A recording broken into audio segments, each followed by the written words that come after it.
നിങ്ങളെ വികസനത്തിൻ്റെ blue print ഒന്ന് കാണിച്ചു തരാൻ വന്നതാണ്. കാര്യം ബ്ലൂ പ്രിൻറ്റിൻ്റെ ദിവസമാണല്ലോ. താമരജി തലസ്ഥാനത്ത് വന്നു പോയതിന് ശേഷം തലസ്ഥാനം വികസനത്തിൻ്റെ ബ്ലൂ പ്രിൻ്റ് ഇറക്കുമെന്നാണ് പറഞ്ഞത്.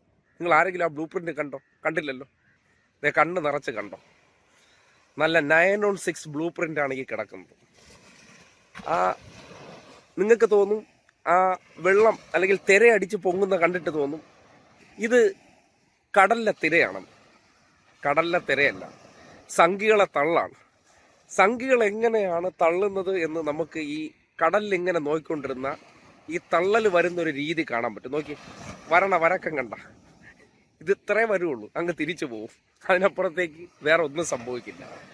അതായത് നാട്ടുകാരെ പറ്റിക്കാൻ വേണ്ടി, അല്ലെങ്കിൽ ഈ നാട്ടിലെ ജനങ്ങൾ, തിരുവനന്തപുരം നഗരത്തെ സംബന്ധിച്ച് നോക്കുകയാണെങ്കിൽ ഇന്നലെ നമ്മളെ താമരജി ഇവിടെ അങ്ങേര് തന്നെ അന്തം വിട്ടുപോയി. അയ്യോ, ഇത് ഏത് നഗരം, ഇത് കേരള, ഇത് ഇന്ത്യക്കകത്ത് ഇങ്ങനെ ഒരു നഗരം ഉണ്ടോ എന്ന്. തലസ്ഥാന നഗരം കണ്ടതിന് ശേഷം തലസ്ഥാന നഗരത്തിൻ്റെ മാറ്റങ്ങൾ, പ്രൗഢി, അവിടുത്തെ റോഡുകൾ ഇതെല്ലാം സഞ്ചരിച്ചതിന് ശേഷം ഇത് ഇന്ത്യയിൽ തന്നെ ഞാൻ ഇനി വല്ല സിംഗപ്പൂരിലെങ്ങാനോ ആണോ നിൽക്കുന്നതെന്ന് താമരജിക്ക് തോന്നി.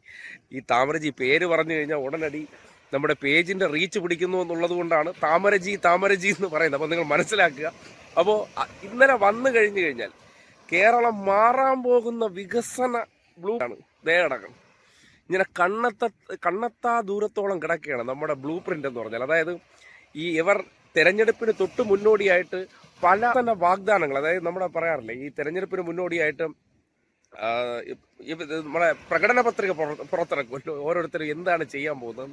2026 അല്ലെങ്കിൽ BJP അധികാരത്തിൽ വന്നാൽ തലസ്ഥാനത്ത് ഒളിമ്പിക്സ് കൊണ്ടുവരുമെന്നായിരുന്നു ഇവരെ പ്രധാനപ്പെട്ട തള്ളു. കാര്യം ഇന്ത്യ ഇന്ന് വരെ ഒളിമ്പിക്സിൽ നേരെ ചൊവ്വേ പെർഫോം ചെയ്തിട്ടില്ല. ആ ഒളിമ്പിക്സ് തലസ്ഥാനത്ത് കൊണ്ടുവരുമെന്ന് ഈ സംഘി തലയന്മാർ പറഞ്ഞപ്പോൾ മരമണ്ടന്മാരാണ് സംഘികളെന്ന് പറയുന്നത്. എന്തുകൊണ്ടാണ്?